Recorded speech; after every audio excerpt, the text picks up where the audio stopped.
wabarakatuh.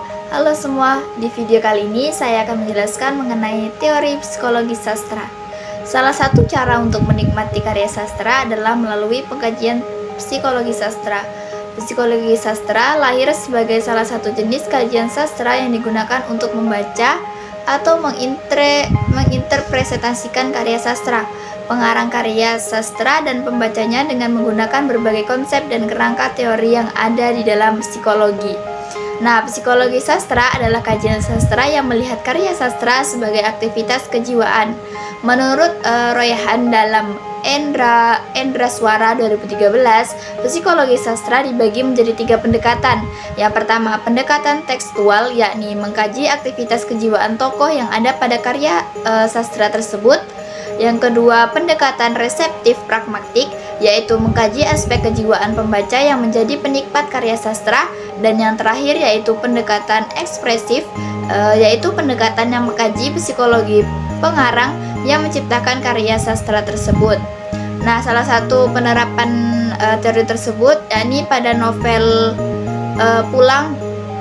Tokoh utama pada novel Pulang dalam menanggapi konflik batin menimbulkan berbagai gangguan psikologis ringan seperti gelisah, trauma, stres, dan depresi. Gelisah dianggap sebagai penyakit jiwa paling ringan yang pernah dialami oleh setiap manusia. Segala persoalan hidup yang mengganjal dalam benak setiap individu akan menimbulkan gejolak jiwa yang berakibat tidak tenang dan membuat penderita sering merasakan khawatir berlebihan, tegang, ataupun perasaan was-was. Jiwa tokoh utama Dimas pada novel Pulang seringkali merasakan kegelisahan karena jiwanya merasa terbelenggu oleh perasaan bersalah dan kesedihan setelah mendapat kabar tentang kekejian pembantaian simpatisan komunis. Rasa bersalah yang terus menghantui Dimas dipaparkan pada kutipan halaman 38 di paragraf pertama. Selain kegelisahan dan depresi, tokoh Dimas juga mengalami rasa trauma. Hal ini terjadi ketika Dimas tak berani lagi membuka surat dari Aji karena surat-surat yang Aji kirim bertopik tragedi-tragedi tragis yang membuat hati Dimas sakit. Rasa trauma ini seperti yang terdapat pada kutipan halaman 11 paragraf keempat.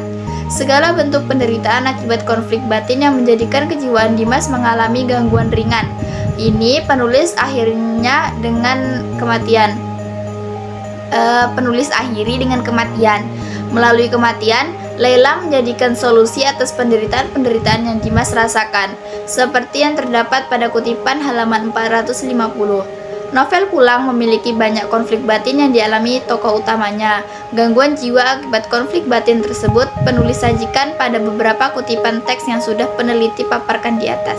Gangguan jiwa yang dialami Dimas pada novel Pulang ini akibat terguncangnya jiwa dan perasaan Dimas karena hidup jauh dari tanah air, jauh dari keluarganya, dan Dimas selalu mendengar kabar-kabar pahit dari Indonesia. Serta Dimas selalu berusaha untuk bisa pulang ke Indonesia walau sudah berkali-kali ditolak oleh pemerintah Indonesia. Pada akhirnya, penulis memilih kematian untuk dijadikan akhir dari penderitaan psikologis yang dialami oleh tokoh utama. Sekian dari saya. Wassalamualaikum warahmatullahi wabarakatuh.